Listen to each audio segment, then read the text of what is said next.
الرش حفظ نور زران أي نوران. Je suis né en 1937 à Seddouk. Le village de Seddouk est connu pour être le bastion de la révolution de 1871. Alors, Cheikh Belhaddad, Cheikh Belhaddad et Cheikh Al-Moukrani se sont réunis en avril 1871 à Seddouk. Et c'est là qu'ils ont déclenché la révolte de 1860. Je suis né le 2 février 1937. alors, il y a un événement particulier le jour de votre naissance. Eh ben, l'événement particulier, c'est un parent qui est revenu de la Mecque, ou le Hajj al-Mukhtar Aït Khalifa. À l'époque, il n'y avait pas beaucoup de pèlerins. Lui, il venait de rentrer, il est allé par bateau, il venait de rentrer. Toute la population sont allés à sa rencontre, c'est le couscous, c'est la fête à Al-Hassoun. Et ma grand-mère, je trouvais que ma grand-mère était un parent à Al-Hajj al-Mukhtar. Et en même temps, ma grand-mère était une matrone. Et c'était ce jour-là, comme coïncidence, que ma mère devait m'enfanter. Alors, ma grand-mère avait le choix d'aller chez son parent qui est revenu de la Mecque, ou bien d'assister ma mère. Voilà. Elle est restée, elle a assisté ma mère, et je suis né ce jour-là, le 2 février 1937, et lorsque des fois on évoque en famille, ma naissance jour-là, et Goulou, Nahar al-Hajj al-Mukhtar. Voilà. Nahar al-Hajj al-Mukhtar. C'est devenu un symbole. Un surnom, votre surnom. Un surnom. Pourquoi Seddouk Oufla, pourquoi Seddouk Ouada, Seddouk Centre, et un autre nom, Tizi Ljma. Évidemment, les parents, les anciens m'ont donné la réponse. Seddouk Oufla, c'est là où il y a actuellement la Zawiya de Cheikh Belhaddad. Il y a la Zawiya, il y a un mausolée qui vient d'être édifié. C'est Seddouk Oufla. Un peu plus bas, un autre village s'appelle Seddouk Ouada, c'est-à-dire le village du bas. Il y a à côté évidemment un autre village, mon village moi, de Tiba Mouchine et Irin Djiber. Et il y a Seddouk Centre. Je dis pourquoi Seddouk Centre? Ben, m'a raconté, un oncle m'a raconté que avant la colonisation, les gens de la Grande Kabylie venaient au marché de Beni Wertiran, mais comme l'étape est trop grande, ils passaient la nuit à Seddouk Centre actuel. Et on lui a donné le surnom de Tizi Ljma. Le Ljma, c'est le marché de Beni Wertiran. Eux, ils venaient, ils passaient la nuit à Seddouk Centre, Tizi Ljma. Le lendemain, ils faisaient la seconde étape pour être à Beni Wertiran, où il y avait le marché. Évidemment, c'était à l'époque le transfert de denrées. Pourquoi Beni Wertiran jette à la lisière des hauts plateaux? Et des hauts plateaux, venait le blé, venait l'orge, venait à la tous les céréales qu'il fallait à la population. Alors, qu'est-ce qu'il y avait à la place, par exemple, de la mosquée actuelle? ouais. Écoutez, Djama, c'est la mosquée. Je dis non, c'était l'église, il y avait une église là-bas. Il y avait une belle horloge. Il y avait un curé qui venait d'Akbout tous les week-ends. Oui, parce qu'il n'y a pas de curé sur place. Vous avez la liste, par exemple, des collants. J'ai eu à faire appel à des gens de ma génération qui ont vécu dans le village et qui ont la mémoire encore. J'ai cité le cas de Berkane Abdrahman, par exemple, qui m'a aidé pour dresser la liste. Elle est à 99% cette liste que j'ai donnée là-bas, des collants qui sont passés à Seddouk. Quand je dis collants, j'ai donné une précision sur la majorité de ces Français qui sont passés à Seddouk ne sont pas des collants. C'est des petits fonctionnaires, des taxieurs, c'est le facteur, des petits métiers. Mais il y avait quand même 2 ou 3 collants qui avaient des... Il y avait en tout cas une grosse ferme. Voilà, la grosse ferme, c'est la ferme Tempier, Voilà. dont j'ai parlé, qui s'est transformée en poste militaire à la guerre de libération, j'en parle. Et il n'y avait pas que lui, il y avait Ouzeni, un autre Algérien, qui avait une ferme, dans la vallée. Et c'était ces gens-là qui, le jour de marché, alimentaient le marché de Seddouk. C'était le gros. Il y avait Bensid Idir, c'était le troisième. Le jour de marché chinois Seddouk, ils inondaient le marché, les fèves, les poivrons, la tomate, et en fin de journée, il y a des jardins, fin de journée, les invendus, les gens ramassaient, gratuitement. Maintenant, quant à la commune mixte et la commune de plein exercice, la colonisation a fait des divisions. La commune mixte, elle est gérée par un administrateur, très souvent un ancien militaire. C'est le cas à Akbou, c'est le cas de Sidi Aïch et d'autres localités. Et les communes de plein exercice. Les communes de plein exercice, c'est là où il y a un village de colonisation. Il y a beaucoup de colas. Ceux-là, ces communes sont gérées par directement un maire français. C'est la commune de plein exercice. C'est le cas de Seddouk. C'est le cas de Seddouk. Le maire est un Français et c'est lui qui gère la commune. Quand monsieur le maire fait la sieste, personne n'osait faire du bruit dans la rue. Il y avait même... Il y avait une femme, Nafatima, qui était une femme de ménage chez eux.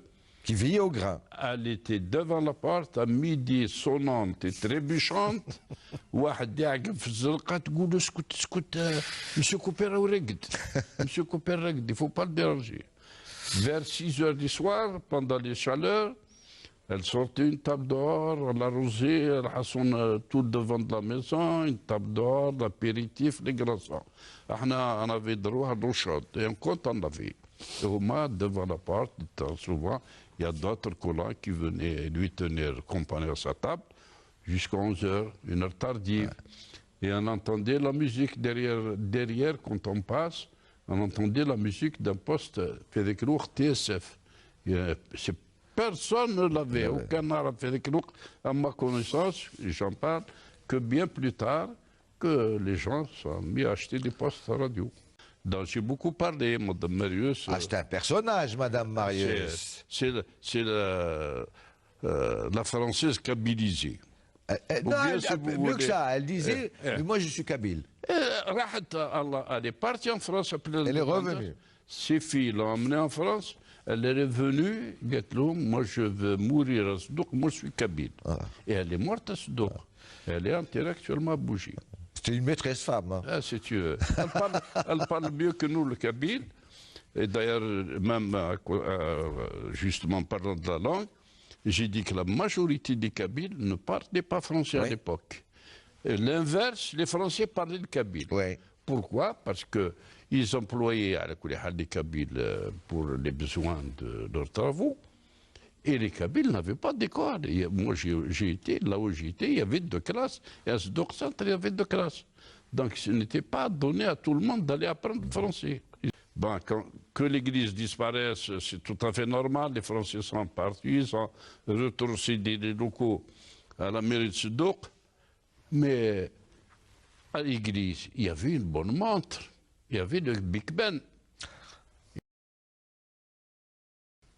Elle a son charme, elle a 4 façades, il y a des montres sur les 4 façades de collège, il y avait le clocher en haut, et puis ils ont tout... Il y avait les platanes, la fontaine publique a disparu, le lavoir public a disparu, le square, on avait l'un des meilleurs squares d'Algérie. C'était un petit village, mais il avait son square. Il y avait de belles fleurs là-bas, il y avait des arbres, un peu le jardin d'ici, un petit en miniature. Il y avait une place en face, il y avait la fontaine du Lion. Rien ne reste. Parler de la ferme d'Écaillé. La ferme d'Écaillé est devenue une décharge publique. Décharge publique. Il y a un petit peu quand même d'amertume dans votre livre. C'est l'amertume cool. Et l'amertume cool. Parce que quand vous faites votre bilan, vous vous dites, pourquoi je suis monté au maquis? Si on n'est pas capable de maintenir ce que les Français nous ont laissé, ça ne sert à rien. On est monté au maquis pour améliorer une situation donnée, pour élever notre niveau de vie, pour faire de beaux villages, de belles routes, etc. Nous, on n'a pas gardé tout ça, malheureusement. On n'a pas gardé. Le château de la Comtesse, par exemple, j'ai parlé du château de la Comtesse, un bijou d'architecture jusqu'à maintenant. Hein. Il est abandonné. Avant, des comtesses anglaises, ils venaient là-bas, ils passaient leur week-end là-bas. C'était sur la côte en allant vers Gigel, à Souqelteni. J'ai parlé de ça. J'ai parlé des anciens projets que les Français ont laissés.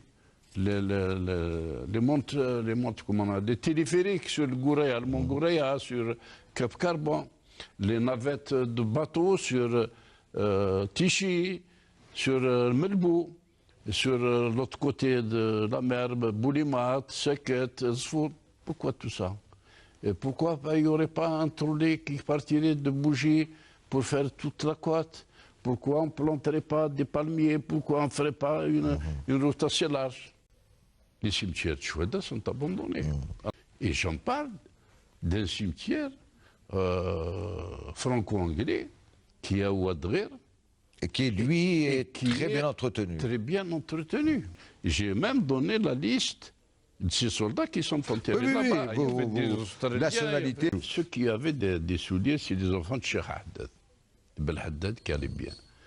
Mais au moins, ils descendaient du village d'en haut. Moi, je montais du village du bas. On se retrouvait à l'école. Mais à l'école, on se retrouvait tous pieds nus. Pieds nus. Voilà. On jouait au billes. Quand ils descendaient du village d'en haut pour venir à l'école, ils sont gênés. Ils ont honte d'être au milieu des autres élèves avec des souliers. Alors, quand ils arrivent à un ravin, il est caché dans un buisson. Un ravin près de l'école, ils cachaient leurs souliers dans un buisson, ils venaient pieds nus comme tout le monde. À l'école, à l'époque. Voilà. Et c'est incroyable que vous avez gardé avec Monsieur Côté et Madame Côté, qui ont d'ailleurs... un couple d'instituteurs. D'ailleurs, qui vont le payer cher. Oui, ils ont été plastiqués par l'OAS. Par l'OAS à Alger. À Alger. Ouais. À Hydra. À Hydra, très exactement. Où ils vont perdre une pièce. pièce. La maison Taoul, donc. Voilà. Oui. Les Côtés, à ils ont vécu jusqu'aux environs des années 50, 49-50. Lui, il a été rappelé pendant la Deuxième Guerre mondiale, il a été rappelé, il a fait son service militaire, il a laissé son épouse. Oui. Eh bien, sa femme est restée seule avec sa vieille mère, Madame Biot, on l'appelle Madame Biot. Eh bien, elle s'est intégrée pendant que son mari faisait la guerre avec les Allemands. Et en 50, ils partent. Ils sont venus ici à Birtuta. Après, je l'ai perdu de vue. Hein. Et puis après l'indépendance, il revient en pèlerinage. Il est revenu voir son école où il avait 2 chèvres, il avait un cochon, une table, il a construit un bassando. Il lui dit, et Rachid Djaoud. Il lui dit, c'est notre député. Il est monté au maquis. Al-Hassan, il est directeur d'hôpital à Sidi Aïch. Il était avec son gendre, c'était un chirurgien, sa fille, sa femme, et il descend. On se retrouve par hasard à la pompe à essence. Je fais partie du secrétariat du Congrès. On était à 4, il en reste un seul. Alors, mais je comprends. Alors maintenant, tout s'éclaire pour le titre, le dernier témoin. C'était ce que je voulais vous dire. C'est Amrit Cheikh qui a allumé la flamme dans la vallée de la Souma. Oui. Personne n'en parle. Personne n'en parle. C'est lui qui est venu au début de l'année 55 avec l'appel du 1er novembre. Il a fait du porte-à-porte. Il a fait aussi le Gun, il a fait Beni Wallis, Eth Mansour. Sans lui, on n'aurait pas pu... La vallée de la Souma ne serait pas embrasée. Elle ne serait pas embrasée. Pas plus loin qu'hier soir. J'étais avec un de ses neveux, là dans l'hôtel. Eh bien, il ne connaissait pas. C'est son grand-père, il ne connaissait pas. Et quand je lui ai dit, voilà ton père, voilà ce qu'il a fait, voilà ce qu'il a fait, il a pleuré parce qu'il n'en revenait pas. Et je l'ai reprise dans mon second ouvrage sur la guerre de libération, récit, témoignage. J'ai repris ça parce que j'estime que c'est très, très important. Rachid Djaoud, le dernier témoin, préface du général-major en retraite Abdelhamid Djouadi, c'est paru aux éditions Casbah. Vous avez le même ouvrage traduit en arabe.